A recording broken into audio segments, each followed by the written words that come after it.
Bitka o Berlín bola jednou z najvýznamnejších a zároveň najkrvavejších bitiek druhej svetovej vojny. Bola to posledná veľká ofenzíva na európskom fronte a znamenala definitívnu porážku nacistického Nemecka. Sovietsky zväz, ktorý mal hlavnú úlohu v dobití Berlína, nasadil obrovské množstvo síl na prelomenie posledného odporu. Bitka sa odohrala v apríli a máji 1945 a skončila sa kapituláciou Berlína a samovraždou Adolfa Hitlera. Po vylodení spojeneckých síl v Normandii v júni 1944 a následnom postupe amerických, britských a francúzskych jednotiek na západe sa situácia nacistického Nemecka začala zhoršovať.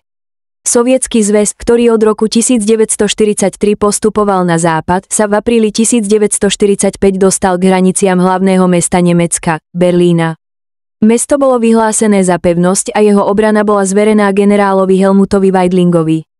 Nacistické vedenie sa však odmietalo vzdať a požadovalo, aby nemeckí vojaci bojovali do posledného muža. Hitler a jeho najbližší spolupracovníci sa v tom čase už nachádzali v bunkri pod budovou ríšskeho kancelárstva, kde plánovali obranu Berlína. Sovietská ofenzíva sa začala masívnym delostreleckým ostreľovaním nemeckých pozícií na rieke Odre. Po úvodnom bombardovaní sa sovietske jednotky pokúsili prelomiť silné obranné línie. Nemci pod velením generála Gotharda Heinrichiho sa však bránili z posledných síl. Najťažšie boje sa odohrávali na Sélovských výšinách, kde Wehrmacht dokázal na niekoľko dní spomaliť sovietsky postup. Bitka o Berlín znamenala koniec nacistického režimu a otvorila cestu k oficiálnemu ukončeniu vojny v Európe. Po kapitulácii Berlína sa zvyšné časti nemeckej armády postupne vzdali spojeneckým silám. 8. mája 1945 bola podpísaná bezpodmienečná kapitulácia Nemecka, čím sa vojna v Európe oficiálne skončila.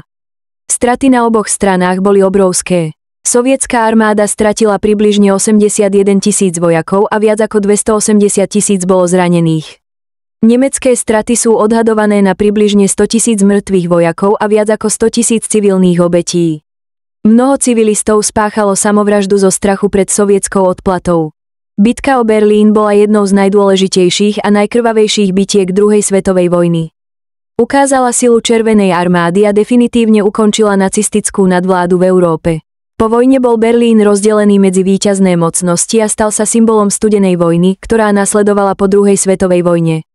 Berlín zostal rozdelený až do pádu Berlínskeho múru v roku 1989.